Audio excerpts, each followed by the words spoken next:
এত বছর ধরে আইএসএল দেখার পরে এই মুহূর্তে এই ইয়ারে আইএসএলের যে কন্ডিশনটা দাঁড়িয়েছে লিগ টেবিলের, সেটা রীতিমতো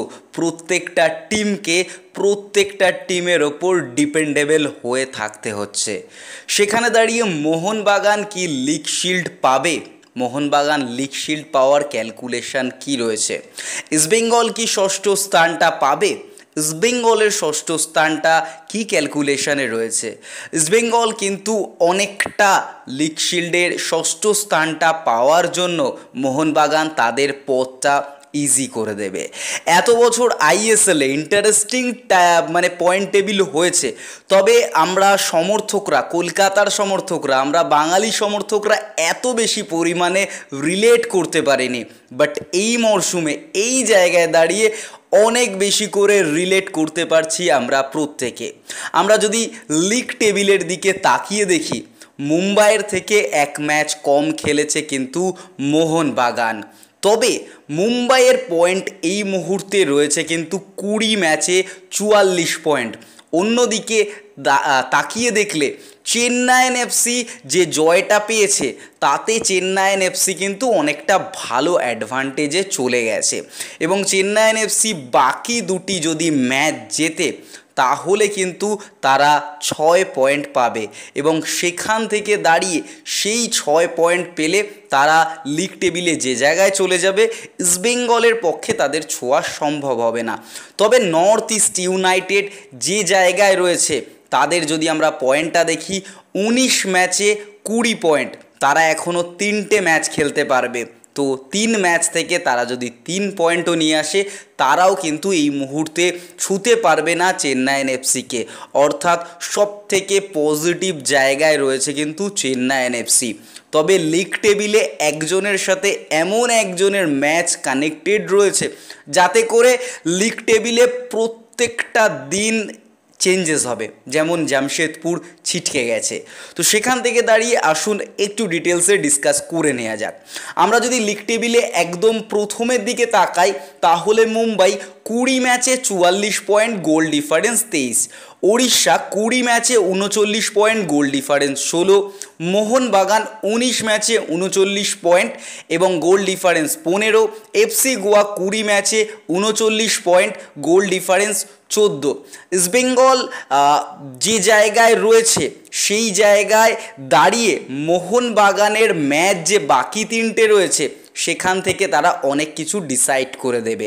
এবার মোহনবাগান 19 ম্যাচ খেলেছে, অর্থাৎ মুম্বাই, ওড়িশা, এফসি গোয়া থেকে একটা করে কম ম্যাচ খেলেছে। তবে মোহনবাগান যদি পরের ম্যাচ জিতে যায়, মোহনবাগান কিন্তু 39 পয়েন্টের সঙ্গে আরও 3 পয়েন্ট অ্যাড হবে, অর্থাৎ 40, 41, 42 পয়েন্টে গিয়ে মোহনবাগান দাঁড়াবে। বাট 20 ম্যাচে মুম্বাইয়ের কাছে রয়েছে কিন্তু 44 পয়েন্ট, অর্থাৎ 2 পয়েন্টের গ্যাপ রয়েছে। মোহনবাগান এই গ্যাপটা পূরণ করার জায়গা রয়েছে, কারণ মোহনবাগানের লাস্ট ম্যাচ মুম্বাইয়ের সাথে রয়েছে, আর ওটাই ভাই লিগের ডিসাইডিং ম্যাচ হতে চলেছে। লিগ শিল্ড কারা পাবে? মোহনবাগানের বাকি দুটো ম্যাচ রয়েছে পাঞ্জাবের সাথে এবং ব্যাঙ্গালোরের সাথে। তো সেখান থেকে দাঁড়িয়ে পাঞ্জাব রয়েছে কিন্তু 20 ম্যাচে 21 পয়েন্ট নিয়ে। মোহনবাগান যদি তাদের হারিয়ে দেয়, এবং বেঙ্গালুরু যে পয়েন্টে রয়েছে 20 ম্যাচে 22 পয়েন্ট নিয়ে, তাদেরও যদি মোহনবাগান হারিয়ে দেয়, তাহলে দেখতে গেলে এই পয়েন্টের জায়গা থেকে পাঞ্জাব এবং বেঙ্গালুরু অটোমেটিক সরে যাবে রেস থেকে।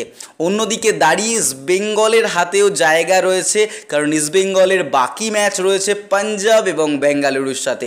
অর্থাৎ ইস্টবেঙ্গলের জাস্ট জিততে হবে, মোহনবাগান ওদিক থেকে কাজটা অনেক ইজি করে দেবে, কারণ এই মুহূর্তে মোহনবাগানের বাকি ম্যাচগুলোও জিততে হবে তাদের লিগ শিল্ড পাওয়ার জন্য। অর্থাৎ একে অপরের পরিপূরক হয়ে দাঁড়িয়ে রয়েছে কিন্তু লিগ টেবিলের অবস্থানে। অন্যদিকে আমরা যদি দেখি যে মুম্বাইয়ের যে ম্যাচটা রয়েছে, বাকি ম্যাচ অর্থাৎ দুটো ম্যাচ রয়েছে মুম্বাইয়ের হাতে, একটা মোহনবাগানের সাথে খেলবে, আর একটা ম্যাচ যেটা রয়েছে সেটা উড়িষ্যার সাথে রয়েছে। আর উড়িষ্যাও এই মুহূর্তে 20 ম্যাচে 39 পয়েন্ট, গোল ডিফারেন্স 16তে দাঁড়িয়ে রয়েছে। অর্থাৎ ওড়িশাও চাইবে যে লিগ শিল্ড তাদের দখলে নিতে, ওড়িশাও অল আউট মুম্বাইয়ের এগেনস্টে যাবে। এবার যদি ওড়িশা ওই ম্যাচটা হারিয়ে দিতে পারে মুম্বাইকে, তাহলে মোহনবাগানের জন্য অনেক ইজি হয়ে যাবে লিগ শিল্ড পাওয়াটা। এবার আমরা যদি তাকিয়ে দেখি, নর্থ ইস্ট একমাত্র এমন একটা প্রতিপক্ষ পড়ে থাকলো যে নর্থ ইস্ট ইউনাইটেড তাদের কাছে সহজ হয়েছে পয়েন্টটা ক্যাপচার করে নেওয়া। বাট তাদের দিকে তাকিয়ে দেখলেও তাদের সামনে রয়েছে কেরালা ব্লাস্টার্স। তবে কেরালা ব্লাস্টার্সের বিদেশি ডায়মন্টাকস তিনি কিন্তু চোটের জন্য বাইরে গেছেন, অর্থাৎ এই ম্যাচটা থেকে নর্থ ইস্ট ইউনাইটেড 3 পয়েন্ট তুলে নিলেও তুলে নিতে পারে।